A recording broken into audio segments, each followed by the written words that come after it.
एक समय की बात है, पहाड़ियों के बीच बसे एक शांत सुरम्य गांव में सैमुअल नाम का एक प्यारा पिता और उसकी चमकदार आंखों वाली बेटी एमिली रहती थी। सैमुअल एक कुशल लकड़ी का काम करने वाला व्यक्ति था जो अपनी कारीगरी के लिए पूरे गांव में जाना जाता था, जबकि एमिली एक जिज्ञासु और साहसी युवा लड़की थी जिसका दिल जिज्ञासा से भरा था। हरे भरे बगीचे से घिरी उनकी छोटी सी कुटिया गर्मजोशी और हंसी मजाक की जगह थी। सैमुअल और एमिली ने एक विशेष बंधन साझा किया। वे अपने दिन जंगल की खोज, लकड़ी के खिलौने बनाने और तेज आग के पास कहानियां सुनाने में बिताते थे। एक धूप भरी सुबह जब वे जंगल में गए, एमिली ने टूटे हुए पंख वाले एक घायल पक्षी को देखा। उसका दिल उस प्राणी के लिए दुख उठा और बिना किसी हिचकिचाहट के उसने उसे धीरे से अपने हाथों में पकड़ लिया। सैमुअल, जो हमेशा साधन संपन्न था, ने एक टहनी और कुछ सुतली से पक्षी के पंख के लिए एक छोटी सी पट्टी बनाई।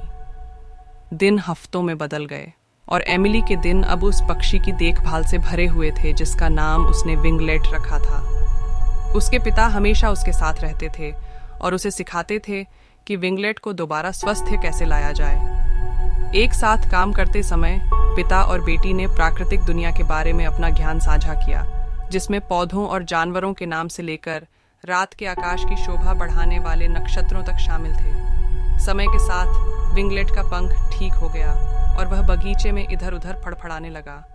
एमिली और सैमुअल ने खुशी से देखा जब उनके छोटे दोस्त ने अपनी ताकत वापस पा ली और अंततः असीम नीले आकाश में उड़ते हुए उड़ान भरी। पालन पोषण और सीखने के इस समय के दौरान पिता और बेटी के बीच का बंधन और भी मजबूत हो गया था।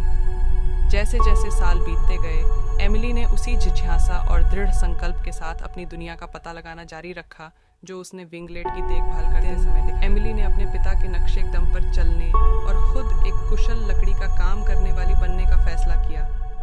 सैमुअल ने अपना ज्ञान और विशेषज्ञता साझा की और साथ में उन्होंने जटिल फर्नीचर और जटिल नक्काशी बनाई जिसे पूरे गांव में सराहा गया।